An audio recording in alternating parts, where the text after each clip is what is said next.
Oigan, este episodio es para la gente grande y nosotros nos vemos pronto en una nueva aventura de Pulga en la Oreja.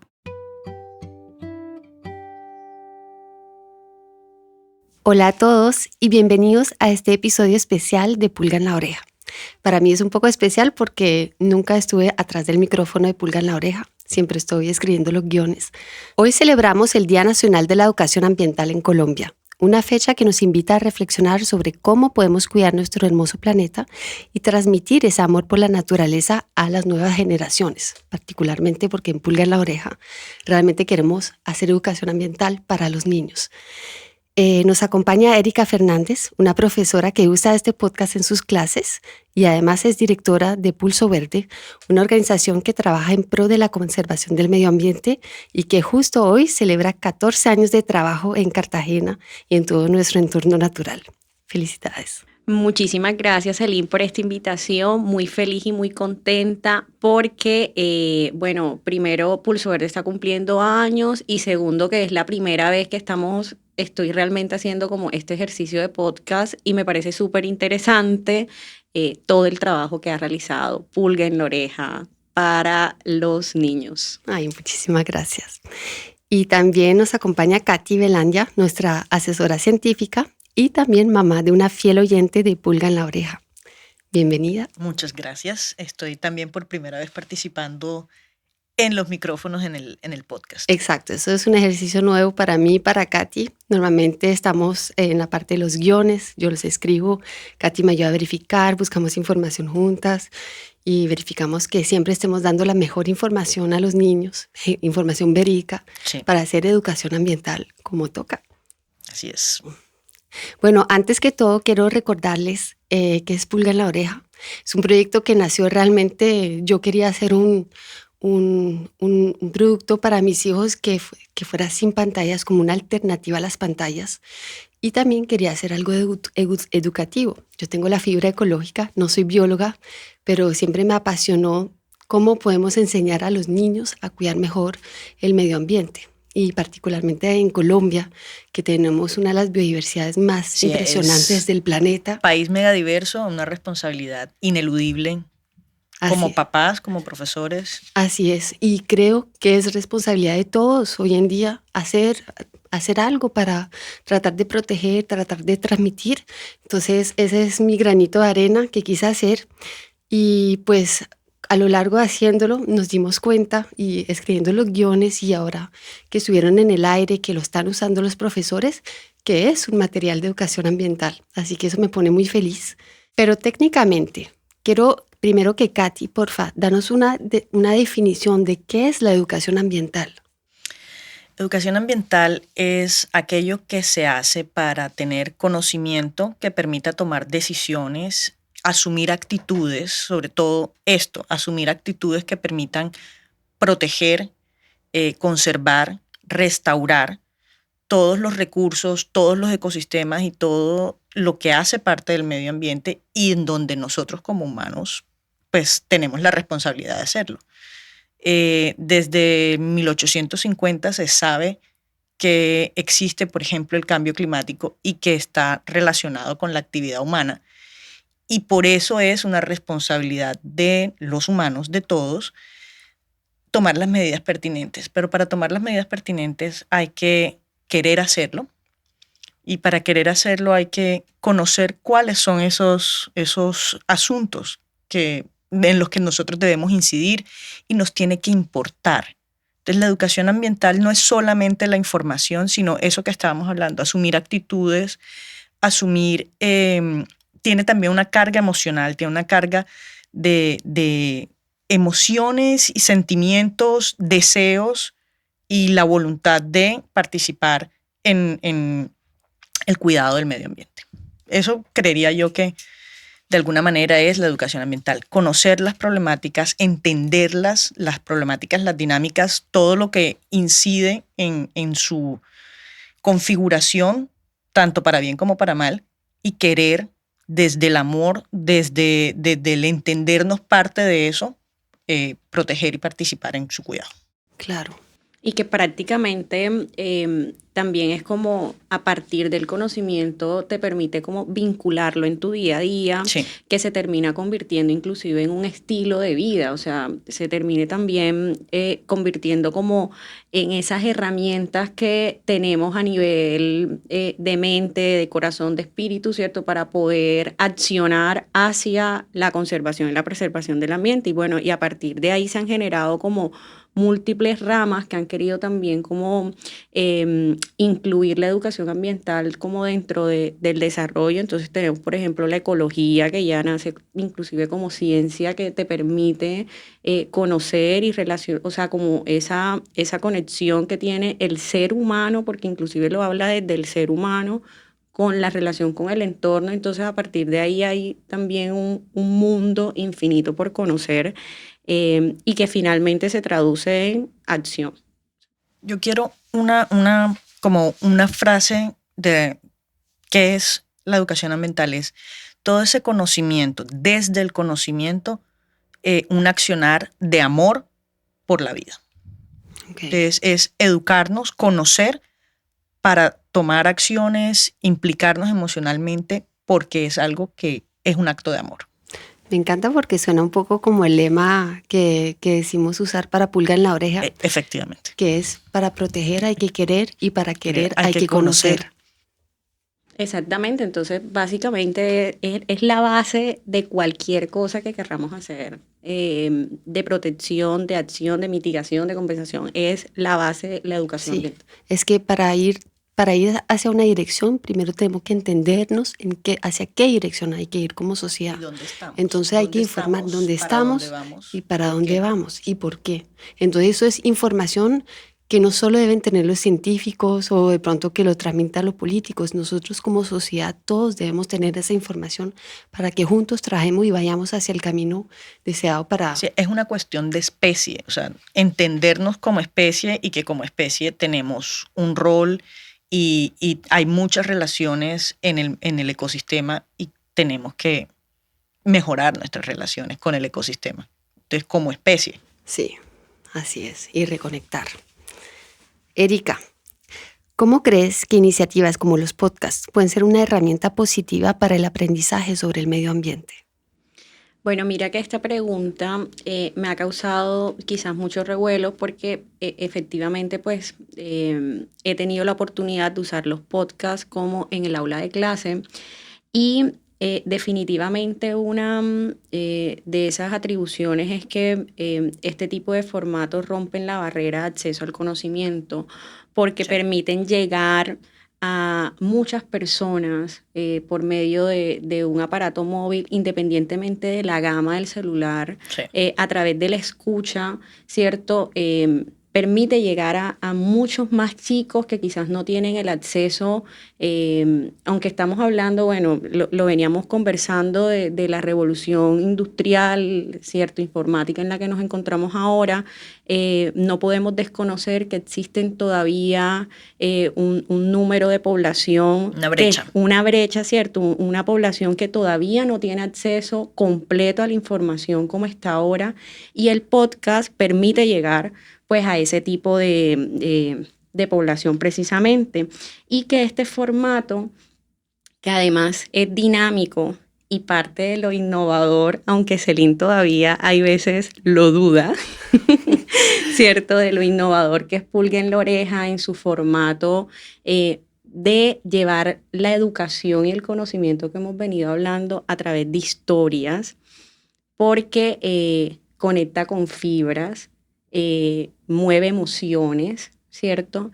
Y hoy los estudiantes y las personas que hemos tenido la oportunidad de escuchar los podcasts de Pulga en la Oreja, podemos conectar a partir de esas emociones. Y son emociones que finalmente lo llevan a accionar porque hablan a través del amor. Entonces, una de las anécdotas que tengo de usarlo con mis estudiantes es que ellos recuerdan, pues utilicé fue el podcast de la tortuga, que la tortuga estaba triste, o sea, porque realmente lo que llega primero es la emoción y luego llega el mensaje de conocimiento. Entonces realmente... También incluso hay un elemento de inteligencia emocional en todo este asunto.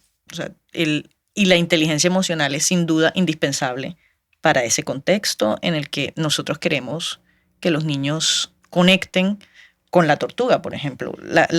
Identificar la tristeza de la tortuga de tus estudiantes. Total, y lo veníamos hablando que uno de los retos precisamente que tenemos como educadores ambientales, ¿cierto? Es poder conectar con esas emociones que finalmente accionen y le despierten la curiosidad a los chicos. Entonces, realmente el formato auditivo le permite a los jóvenes como despertar esa curiosidad e inclusive acercarlos a la lectura, porque parte de ahí entonces quedan como con el sinsabor y quieren buscar más. Entonces, digamos que sí es una alternativa a la lectura, pero pues también finalmente el alumno o el estudiante pues llega a la lectura a través de herramientas como estas. Y finalmente el podcast, yo quise hacer dos cosas, porque muchas veces la lectura, al menos de que sean cuentos, es muy información científica muy básica. Es como a través del podcast quise hacer un ejercicio de interpretación de naturaleza, Sí. Que así lleva, realmente cuenta una historia a través de, y así el niño conecta, porque no es lo mismo leer como datos sobre la tortuga, pero realmente meterse, conectarse con ella no es tan fácil. Es que el poder de la narración y de lo oral, pues es milenario, ¿no? Sí. Entonces, el tema que te libera, no sé, como ancho de banda, de descarga de lo visual para que puedas acceder y conectar pues con las emociones. Y lo que tú dices de la lectura también es que a veces son datos o muy simples o muy áridos. Entonces es importante ese equilibrio que se logra a través de las historias, de la aventura, la narración, en la que se implica también emocionalmente al niño y hace que el interés sea como también desde el corazón. Claro, y finalmente es una de las herramientas que responde a un reto que se tiene desde que sabemos los inicios del cambio climático y lo que hemos demorado en llegar al ciudadano común es realmente la creación de este tipo de herramientas didácticas y pedagógicas que, como lo estabas mencionando al inicio, como que traduzcan toda esa información científica en algo más simple, ¿cierto? Pero que igual siga conservando la veracidad de la información y que pueda llegar también a estos chicos que finalmente sí se vuelven un agente transformador, porque es que ellos impactan núcleo familiar, impactan vecinos, o sea, digamos que esta gota que cae en esta laguna puede derramar una onda mucho más amplia. ¿Te acuerdas lo que hablábamos en algún momento del éxito que tienen las medidas que parten de los niños? El tema de cómo se volvió una costumbre el uso del cinturón de seguridad en Estados Unidos, porque la campaña estaba dirigida a los niños, no a los adultos. Y lo más lógico, en principio, habría sido que el que maneja es el responsable de, pues, tú vas a manejar, tú tienes que hablarle al que va a manejar, que tiene que encargarse que todo el mundo tenga el cinturón de seguridad. Pero para esa persona su realidad es, yo he manejado sin cinturón de seguridad. Sí lo entiendo, pero lo puedo seguir haciendo. Al hablarle a los niños, ese papi, tienes que ponerte el cinturón, mami, tienes que ponerte el cinturón, papi, tienes que ponerte el cinturón, mami, no me has puesto el cinturón. Sí. Entonces, es desde los niños que la actitud del adulto cambia. Indudablemente la juventud tiene un poder. Sí. Y mira, se ve con las manifestaciones que tienen los jóvenes a través del mundo para la protección del medio ambiente, me parece poderosísimo. Y sí, estoy convencida del poder de los niños. Y mira que mi hijo se escuchó un audiolibro de ecología y ahora él me dice, no, mamá, así no es, tu carro eléctrico finalmente no es tan ecológico. Entonces los niños sí tienen ese poder de aprender y de transmitir y de ser generadores de cambios. Entonces, sí, mira que otra de las herramientas súper poderosas que logré identificar como en la aplicación de los podcasts es que además pueden permitir que los chicos vayan como a su ritmo. Sí, entonces como en la lectura, pero en la escucha del del podcast, ellos como que también pueden parar, pueden reproducirlo cuando quieran. Además, ellos logran como identificar como hasta dónde pues se le volvió tedioso, hasta dónde puede volver a empezar, hasta dónde no tuve tiempo, van caminando, porque entonces ahora es que todos los chicos, casi que todo el mundo tiene audífonos. Entonces, por ejemplo, ya el camino al colegio se puede volver más chévere porque entonces te vas escuchando el podcast, o sea, ya es súper versátil porque tú lo puedes escuchar haciendo cualquier otra actividad. Y que ya la mayoría pues tiene audífonos para hacerlo.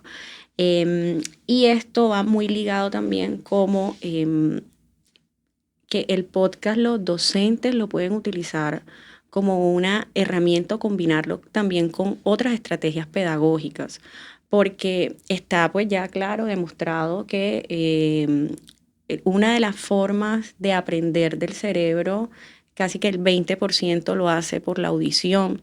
Entonces es como también poderlo usar como una manera para reafirmar o para transversalizar ciertos aprendizajes que se ven en el aula de clase. Y que tenemos aulas con muchos estilos de aprendizaje, pero sorpresa, uno de los más predominantes es el auditivo. Entonces, digamos que utilizar el podcast como una herramienta pedagógica y didáctica te está asegurando que por lo menos la información te llegue casi un 30% de un aula de clase, y eso es maravilloso porque pues no es solamente utilizar, claro, el tema visual, como las imágenes, ¿cierto? Que ya está claro que se puede hacer, pero utilizar el podcast como una herramienta complementaria o inclusive principal, pues también te está asegurando como el aprendizaje de estos chicos. Entonces digamos que son muchos de los beneficios y de las cualidades y los atributos que puede desarrollar o que tiene el podcast como uso pedagógico, ¿verdad? Eso me encanta escuchar eso, porque finalmente cuando hice Pulga en la Oreja, yo no pensaba en el aula de clase, yo pensaba en el uso como yo lo daba con mis hijos en la casa, y me encanta que en el aula de clase se pueda hacer eso. Cuéntame más, habíamos hablado un poco antes de, porque ahora hay una necesidad, de hecho está en los programas de educación ambiental, hay esa teoría de la educación ambiental en los colegios. Cuéntame la realidad de lo que está pasando en los colegios y cómo podemos... Mira, la realidad es que tenemos una política nacional de educación ambiental. Se supone que es obligatorio que hoy todas las instituciones educativas los PRAE, ¿no? Sí, lo den, bueno, y hasta a través de eso se crean los programas de los programas escolares ambientales, pues que son los PRAE, ¿cierto? Pero además, ¿cierto? Hay algo que en Colombia es lo que evalúa de alguna manera la educación, y son las pruebas Saber Pro de 11 o los famosos HITFES. Y hoy la mayoría de afirmaciones que está evaluando el IFES en el área de ciencias naturales está relacionada con temas ambientales, ¿cierto? Entonces, yo a veces le digo a los compañeros, o sea, ¿cómo no lo estamos incluyendo? Los estándares también, los estándares de educación también tienen incluidos temáticas ambientales, pero digamos que ahí viene el reto, y es el cómo, y no sé si te voy a empezar a responder otra pregunta que sé que estaba por ahí, no pasa ¿cierto? nada. Sí. Que digamos es un poco ir cerrando esta brecha, porque es que digamos que normativamente Colombia es un país que es rico en temas de educación ambiental. O sea, en temas gubernamentales se supone que estamos legislados para poder ser unos ciudadanos con conocimiento ambiental, pero ¿qué pasa? Que todavía no se está desarrollando. Existen herramientas didácticas que, por supuesto, el podcast hay que seguirle dando sí, más publicidad, más que siga llegando, pero ven, también existen otros múltiples de herramientas que debemos aterrizarlas, ¿sí? Debemos aterrizarlas, y lo veníamos hablando también de acciones concretas. O sea, yo todavía no concibo cómo en las instituciones seguimos celebrando o seguimos izando banderas con globos. Sí. Y entonces hay acciones pequeñas que de alguna manera mandan el mensaje que no es. El mismo no sé si la palabra es empoderar, que es una palabra con la que he tenido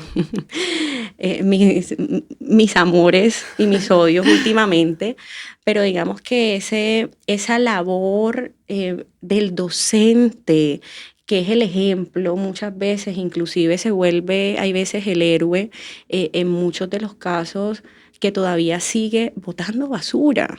Entonces nos quejamos por las aulas sucias, ¿cierto? Sí, Sobre todo pues en la educación pública. Pero es que en la sala de profesores el docente también deja sucio. sí, sí. Entonces es como llegar también, es que debemos llegar a sensibilizar realmente al cuerpo que está impartiendo esa educación a los más pequeños, porque es que es lo que ellos están viendo. Total, no, hay que ser el ejemplo pero de nuevo, ahí los niños pueden ser el Sí, agente que hace cambiar. Y bueno, también los podcasts, por ejemplo, los podcasts muchas veces los adultos lo escuchan con los niños. con los niños. Y muchos adultos me han dicho, yo no sabía eso, yo no sabía esto. Es una oportunidad de conversación también entre padres, entre hermanitos, y en esa conversación se empiezan también a construir no solamente los vínculos, no solamente esos aspectos como de lo emocional, me da miedo que esto esté pasando, ¿qué hago? Entonces se empiezan a construir esos puentes y esos posibles caminos de acción desde los niños, desde las familias, desde las aulas, las instituciones, pues los colegios ya como todo. Entonces es súper importante que esa es una de las cosas que me gusta mucho del podcast, que te da la oportunidad de implicarte y de entender que la responsabilidad de la educación ambiental no está solamente en el colegio, sino que puede surgir de ese diálogo en la casa. Así es. Y ahí hay un mensaje importante, es que la educación ambiental, todo el mundo puede participar en eso. Y puede participar de a poquitos. Exacto, exacto. Yo no soy bióloga, yo no soy docente y estoy haciendo un producto de educación ambiental porque me apasiona y bueno, quiero proteger al planeta para mis hijos, para las futuras generaciones, hasta para nosotros. Ya estamos viendo los efectos nefastos del cambio climático. Sí. Entonces sí, eso es, y me encanta lo que dice del camino de acción. Como no hay que despertar sobre lo que está pasando, la gente tiene que saber lo que está pasando y hay gente que sabe, pero todavía más como dar detalles de lo que está pasando, pero también qué se puede hacer. Sí. Porque si la gente ve puras malas noticias y no tiene acciones concretas que pueden realmente ayudar, de pronto va a querer evitar ver lo que pasa o va a querer tratar de no pensar en eso. Es normal querer aislarse un poco de si este es el escenario y el escenario es terrible, yo necesito adormecerlo. Pero entonces si tenemos la información y sabemos que es nuestra responsabilidad, pero que además podemos hacer algo, así sea chiquito, la actitud, el cambio y el resultado a largo plazo tiene que ser distinto. O sea, cuando todos entonces, los niños, los papás en la casa, la medida de los globos, finalmente uno cree que es una cosa muy mínima, pero en realidad que en los colegios se dejen de usar globos tiene un impacto muy grande, sobre todo en una ciudad como Cartagena, donde los globos fácilmente terminan todos en la bahía, terminan todos en los caños. Entonces, son medidas que no son una cosa... Exacto, no es tanto, pero cositas podrían tener un cambio grande. Claro, podríamos ver ese cambio, entonces, si nos ponemos de acuerdo. Si los niños empiezan a entender el impacto que tienen los globos, entonces de pronto dicen, mami, no quiero que me pongan globos en el cumpleaños. Eso, imagínate muchos niños diciendo que no quieren globos en el cumpleaños. Eso tiene un impacto importante. Grande. Y de pronto los papás, porque yo siempre digo, poner globos en un cumpleaños, estamos celebrando la vida. Qué más bonito de celebrar la vida que protegiendo, cuidarla, exacto, cuidarla. Y te ahorras la plata de los globos. Además, mira que este tema transformador de los jóvenes a mí me toca mucho, sobre todo en el aniversario de Pulso Verde, porque el nacimiento de Pulso Verde se da precisamente con jóvenes inquietos que en algún momento tuvieron como esa semilla, esa inspiración y que nació en un colegio además. Nació producto de un PRAE bien implementado, unos chicos como que quisieron empezar a hacer acciones y por cuestiones de la vida, pues que crecimos, todo este tema, Pulso Verde se inactivó por un tiempo, pero sorpresa cuando volvimos después de 3 o 4 años, las necesidades en temas de educación ambiental eran las mismas. ¿Por qué? Porque realmente no habían como herramientas innovadoras o ese pensamiento transformador en materia ambiental, que finalmente era lo que nos iba a llevar a los resultados. O sea, finalmente la ciudad estaba más sucia, finalmente los colegios tenían muy poca participación en temas de educación ambiental. Pues sí habían personas que estaban realizando acciones, porque pues tampoco podemos desconocer que existe un grupo en la ciudad que intenta moverse, intenta realizar muchísimas cosas pues que son muy valiosas, pero pues finalmente este otro enfoque de la educación ambiental, que empezamos a verla y a relacionarlas con las emociones y como entender cómo afectan las emociones o cómo las podemos usar para combatir el cambio climático, que era lo que venía hablando Katy, pues precisamente de cómo este miedo, cómo este riesgo, ¿cierto?, nos paraliza ante ciertas acciones y que finalmente surgen respuestas como pulga en la oreja, ¿cierto?, que empiezan a llevar ese mensaje a través del amor que está demostrado que nos lleva más a la acción. Entonces, digamos que es una oportunidad también para poder invitar a todos los que nos están escuchando a que podemos empezar a realizar cosas y acciones a partir del amor que realmente logren transformar la ciudad. Hoy la educación ambiental no es un lujo. Hoy la educación ambiental no es un capricho, hoy es una necesidad y también tenemos que hacerle como ese llamado a las autoridades y a quien le compete que se necesita inversión en educación. Hoy necesitamos prevenir y una de las maneras de prevenir y promocionar es a través de la educación ambiental, pero realizarlo de verdad, ¿no? O sea... A mí, yo quiero decir una cosa respecto al impacto que tiene la educación ambiental y el papel de los niños incluso en ese escenario ciudad. En Manga está la remodelación, la adecuación de los parques y mi hija mi hija menor, muy feliz porque ese es su lugar favorito del mundo, el parque. Pero estaba muy preocupada porque dice es que en Cartagena de por sí hay pocos árboles. Debe haber más árboles. Y vi que cortaron manglares. Sí. Entonces, ella está preocupada porque siente que se necesitan más árboles. Ella sabe por el trabajo de educación ambiental que recibe, o sea, la información que recibe en el colegio, la información que recibe del podcast, la información que recibe en casa, sabe que es una necesidad, sabe que es una herramienta para proteger, para adaptarnos al cambio climático. Y ella se sentó y escribió un correo al EPA hablando acerca de la necesidad de más árboles. Dice, nosotros necesitamos al menos un árbol por cada 3 personas en la ciudad. Y no lo hay, entonces, ¿qué vamos a hacer?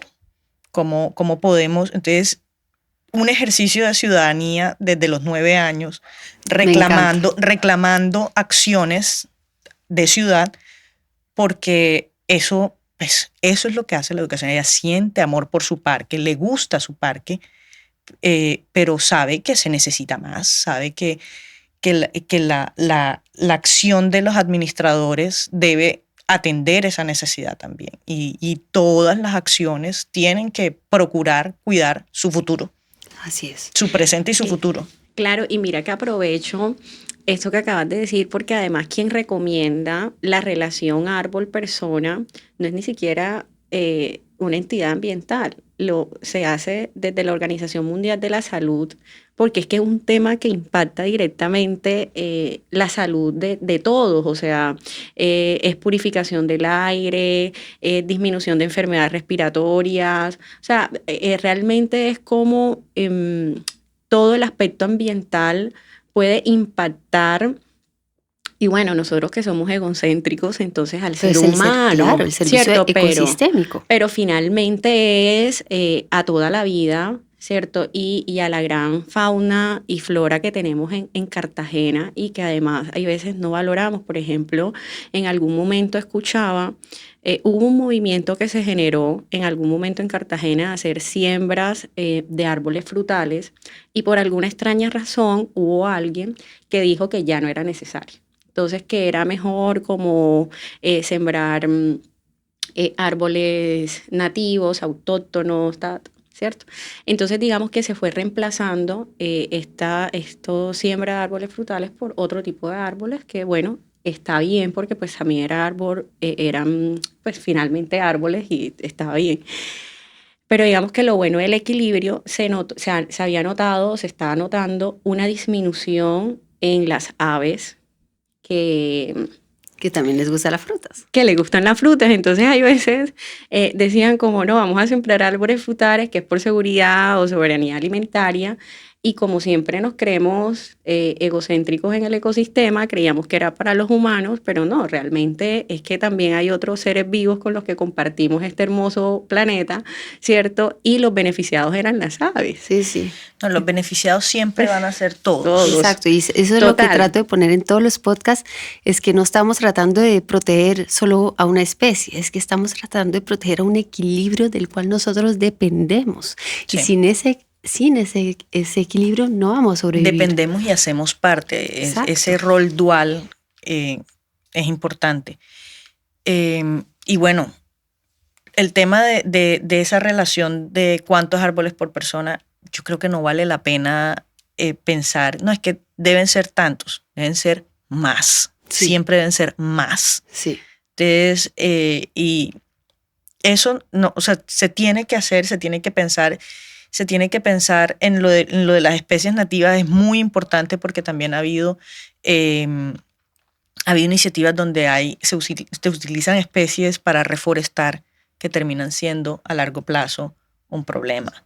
Y es precisamente por ese tema del equilibrio, esas relaciones que ya existen en cada ecosistema. Entonces, si tú traes una especie que resulta siendo invasora, es un árbol, sí, pero también hay riesgos, también hay personas y otras especies, porque es cierto, hay especies invasoras que tumban muchas, que dañan las estructuras. Entonces nosotros, es que ese árbol, la raíz tiende a dañar las estructuras. Sí, pero además se pueden afectar las aves, se pueden afectar otras especies a las que ese tipo de árbol le compite de manera desleal, entre grandes comillas, pero eso, o sea, todas las decisiones tienen que ser tomadas desde ese cúmulo de relaciones que hacen parte de los ecosistemas, ¿no? Sí. De todas esas relaciones, todas esas interacciones que hay y en la que finalmente se van a beneficiar todos esos elementos del ecosistema. Por eso todo debe ser bien estudiado, asesorado por científicos, por biólogos, y todos los programas, tanto urbanización, tanto de educación ambiental, tienen que ser... Claro, mientras más gente vaya sabiendo un poquito más, mejores decisiones se irán tomando a largo plazo, ¿no? Y bueno, y tocando el tema de las decisiones de arbolización, tenemos la concepción de que siempre vamos a la autoridad ambiental cuando queremos cortar un árbol, pero realmente la autoridad ambiental también es quien debe dar permiso cuando queremos sembrar. Si la zona donde queremos sembrar sea espacio público, ¿cierto? Está adecuado pues para la siembra y como para el tipo de especie que vamos a sembrar. Entonces también es como hacer el uso correcto de las autoridades ambientales, que pues para el caso de Cartagena en zona urbana es el establecimiento público ambiental. EPA. Okay. Bueno. Sí, y los que tienen jurisdicción en los manglares, pues es Cardique. Entonces digamos que somos creo que es la única o muy pocas ciudades en Colombia que tienen 2 autoridades ambientales, pero bueno, estableciendo también en temas de educación ambiental, teniendo muy bien claro como la jurisdicción de cada uno, pues nos podemos remitir a ellas también como para ese tipo de asesorías. Sí, eso es importante. Creo que todo el mundo empiece a saber, conocer el trabajo que hace el EPA, que hace Cardique, aquí hablando desde Cartagena, porque ellos nos transmiten información. Mucha gente que no sabe, por ejemplo, si ve un animal silvestre en la ciudad, ¿qué hacemos? ¿Qué hacer?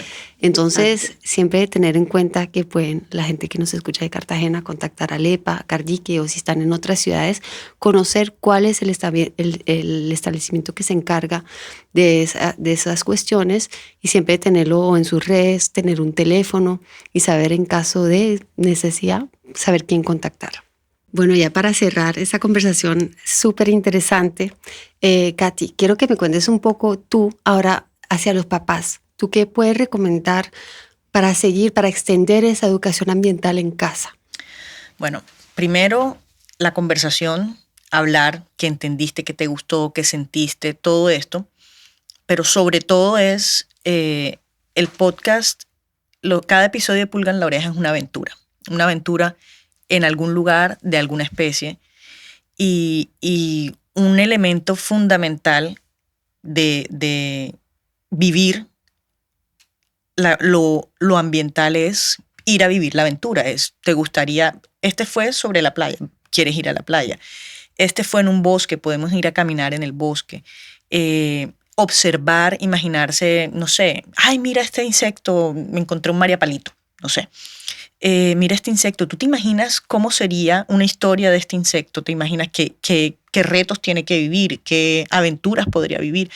Imaginarse eso con el niño, pues que la familia vaya y viva, reconecte, porque finalmente también se trata de eso, o sea, reconectar con vivir la aventura en la vida. Exacto, y eso es algo que otro de nuestros asesores científicos siempre dice: hay un déficit de naturaleza. Sí. Yo llamo a todos los papás, lleven a sus hijos a la naturaleza. De hecho, en los episodios yo hasta digo cómo, que llevar en un bolso. Van a ver en la temporada de montaña también doy mucho más información práctica según las zonas en Colombia. En la costa ya hay, muchos ecosistemas que podemos visitar, podemos descubrir. Desde el parque hasta la montaña, desde el parque hasta el arrecife, ir y vivir la naturaleza. Exacto, es la mejor manera de conectar y además es bueno para la salud de toda la familia. Y Erika, ¿tú qué quieres decir? ¿Qué nos recomiendas desde un punto de vista de los colegios y de los actores de educación ambiental como Pulso Verde?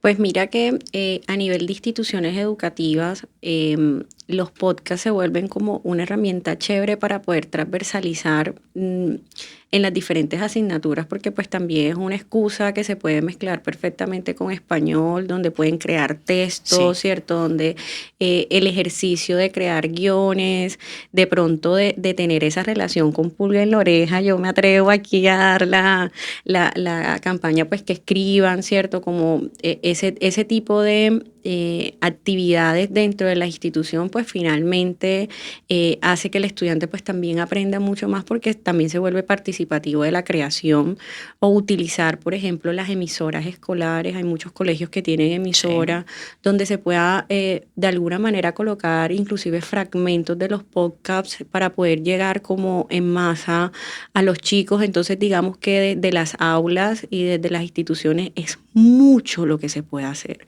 Incluirlo en las planeaciones de los docentes, en la planeación de aula, escuchar primero los podcasts, obviamente para todos los docentes, sí, vivir la experiencia, profes, papás, salgamos, reconozcamos el contexto, ¿cierto? Reconozcamos lo que tenemos al lado, si tenemos un canal, si tenemos un árbol, si tenemos el manglar cerca, tenemos la Ciénaga de la Virgen. Digamos que en Cartagena hay muchísimos ecosistemas por reconocer, vivámoslo, ¿cierto? Para poder luego poder transmitirlo y volverlos una excusa de aprendizaje para cualquier tema. Y aquí viene mi experiencia. Por ejemplo, yo utilicé el podcast de la tortuga carey para una clase de genética. Sí, entonces digamos que es como esto se vuelve una excusa para cualquier otra temática que estemos viendo. O sea, no solamente que tengamos el área de educación ambiental, si la tenemos o no la tenemos, pero pues podemos llevar el mensaje de muchas maneras. Y pues por supuesto para todos los aliados, para todas las entidades que de alguna manera también están mostrando ese deseo por querer hacer algo transformador en la ciudad, es hagámoslo correctamente, es tratemos de llevar el mensaje adecuado, pensemos muy bien lo que vamos a decirle al ciudadano, porque finalmente hay acciones que se vuelven dañinas, o sea, hay acciones con daño también que podemos hacerle a la comunidad y pues que no es la idea, ¿cierto? Entonces, mensajes también como el podcast, como invertir en educación ambiental finalmente nos va a garantizar unas transformaciones reales, unos cambios sistémicos reales en la ciudad, que es lo que finalmente buscamos y pues en todo el mundo. Para ir hacia la misma dirección. Sí. Exactamente. Ay, muchísimas gracias. Me encantó escucharlas, me encantó conocer más sus consejos, sus experiencias y bueno, un llamado a los papás que nos escuchen, hasta envíanos sus aventuras. Yo sigo escribiendo, seguimos creando nuevas aventuras. Inspirándonos de ustedes también, sería fantástico. Sí. Para los docentes, más nos ayudan a compartir también ese material, más nos podemos hacer conocer y es más educación ambiental, amor por la naturaleza colombiana que podemos transmitir. Así que gracias y bueno, no duden en contactarnos por nuestros canales de WhatsApp, seguirnos en las redes sociales. Es un proyecto vivo, escucharlo. Es un proyecto vivo y seguimos trabajando para hacer mucho más productos de educación ambiental con ustedes. Muchas gracias, Celine. Muchas gracias por la invitación.